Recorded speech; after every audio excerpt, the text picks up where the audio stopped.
અનેક પ્રશ્નોથી ત્રાહિમામ પોકારી ઉઠતું માળિયાહાટીનું ગોતાણા ગામ. અનેક પ્રશ્નોથી ત્રાહિમામ પોકારતું માળિયાહાટીનું ગોતાણા ગામ ને મામલતદારને આવેદન. માળિયાહાટી તાલુકાનું ગોતાણા ગામ અનેક અણઉકેલ પ્રશ્નોથી ત્રાહિમામ પોકારી ગયું છે. ગોતાણા ગામના સરપંચ જયરાજભાઈ ખાંભલાની આગેવાની નીચે ઉપસરપંચ રમેશભાઈ મકવાણા, કાનાભાઈ ખાંભલા, દીપકભાઈ મકવાણા, રામજીભાઈ વડુકર, શાંતિભાઈ મકવાણા, અનિલભાઈ મકવાણા સહિતના નગરજનો આજે માળિયાહાટીમાં મામલતદાર કચેરી રૂબરૂ આવી એક આવેદનપત્ર આપી તાત્કાલિક પ્રશ્નોનું નિરાકરણ કરવા માંગણી કરી. નિરાકરણ નહીં થાય તો આંદોલનની ચેતવણી પણ પત્રમાં આપી.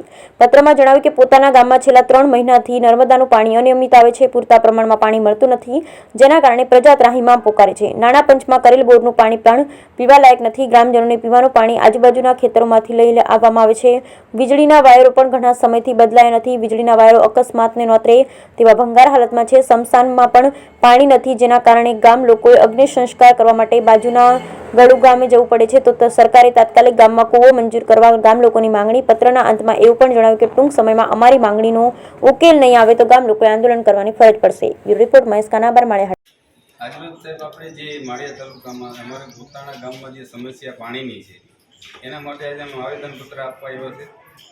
અને હાલ જે પાણી નર્મદાનું અમને રેગ્યુલર ના મળતા અમે ઘણી રજૂઆત જે ઉપલા અધિકારીને કરેલી, પણ આજ સુધી એનું કોઈ નિવારણ નથી થયું. એના અંતે અમારે આજે માળિયા મામલતદાર સાહેબને જે રજૂઆત કરીને જે આજે આવેદનપત્ર આપ્યું છે એમાં જે મુદ્દા છે ને એ મુદ્દા આ મુજબ છે કે જે પાણી રેગ્યુલર નથી મળતું એનું વીજળીના પોલ જે અત્યારે હાલ ખરાબ હાલતમાં છે, જે કે જ્યારથી ગ્રામ જ્યોતિ યોજના આવેલી ત્યારથી અત્યાર સુધીમાં હજી એક પણ વાર એ વાયરને બદલાવવામાં નથી આવેલ.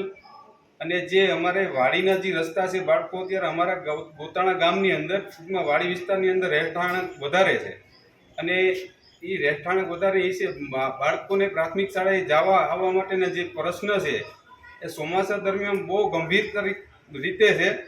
એટલે એ કન્ડિશનને ધ્યાનમાં લઈને કોઈ પણ ઉપલા અધિકારીને ઘણી વખત આ રજૂઆત કરેલી, પણ એનો આજ સુધી કોઈ પણ એનો રસ્તો નથી થયો કે નથી કોઈ સમસ્યા અમારી હલ થઈ.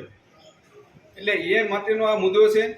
અને મારી આ સાહેબ મામલતદાર સાહેબ આગળના અધિકારીઓને ઘણીવાર આ રજૂઆત કરેલી, પણ એના કોઈ આજ સુધીના પ્રશ્ન સોલ્યુશન નથી થયા. એના માટેનો આજે અમે સાથે મળી અને આ આવેદન સાહેબને આપેલું.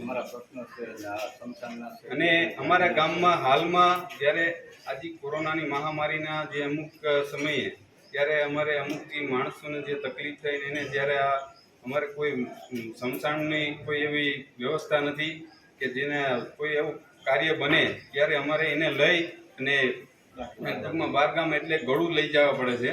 એટલે હાલમાં એક ખાસ મુદ્દો એ છે. અને નાના બાળકોને જ્યાં જે રમતગમત માટે સરકાર બધીને પ્રોત્સાહિત કરે છે કે બાળકોને રમતગમતની અંદર આગળ વધે, તો અમારે ગામની અંદર એ રમતગમત માટેનું એક ટૂંકમાં જે ગ્રાઉન્ડની વ્યવસ્થા છે જોઈએ એ છે નહીં. તો જે બાળકોને વિકાસ થવો જોઈએ તો વિકાસ એમાં કેવી રીતના કારણ કે અમારી પાસે ઓલરેડી જગ્યા જ નથી એ રીતના કે જે બાળકોને અમે વ્યવસ્થિત આપણે તળાવનું ગ્રાઉન્ડ કરાવી આપીએ.